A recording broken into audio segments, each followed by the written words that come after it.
Hello, my name is Daryna. I'm from Kyiv, Ukraine. Now with two children, I am in the USA, in Pennsylvania. It happened thanks to many caring people and one good friend. We were not ready for the full-scale invasion. Even though the war in Ukraine lasts since 2014, we didn't expect that. When they started bombing Kyiv, we gathered for the family meeting in my sister's house, in a small house in the Kyiv region. But from there, we couldn't move anywhere anymore, because by the evening we were already under Russian occupation. It wasn't far from our Ukrainian army's positions, about 15 kilometers, but around us there were Russians, their tanks, their military equipment, and there was no chance for us to leave.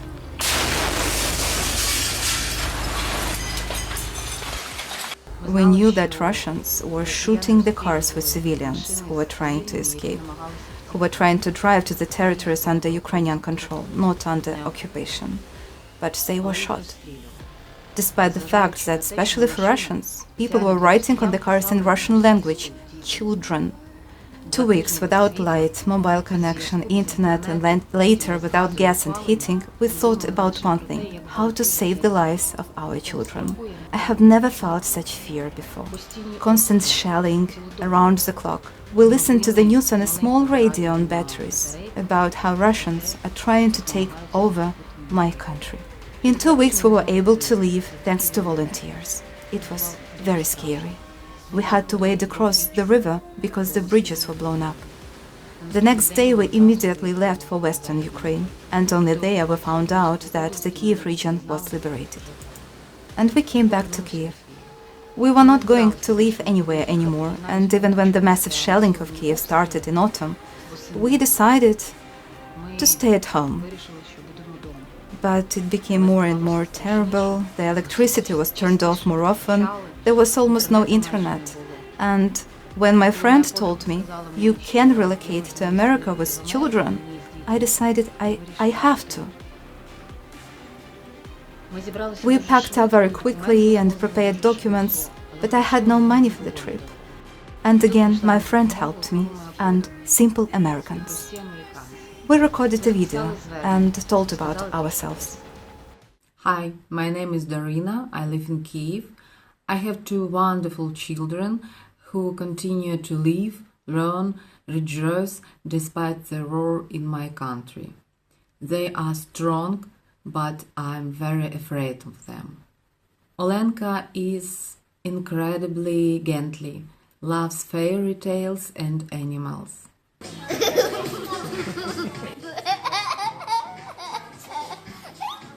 Kyryll is serious, loves history, music, plays the pipe even during massive attack by Russian missiles or in the absence of light.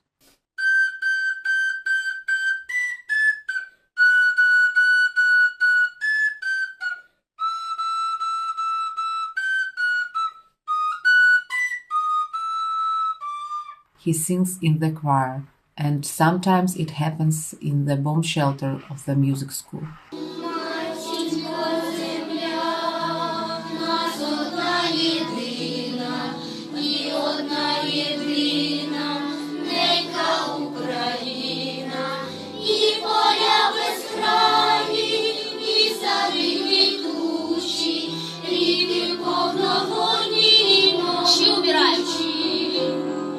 I very love my country, but now it's too dangerous for my children to be here.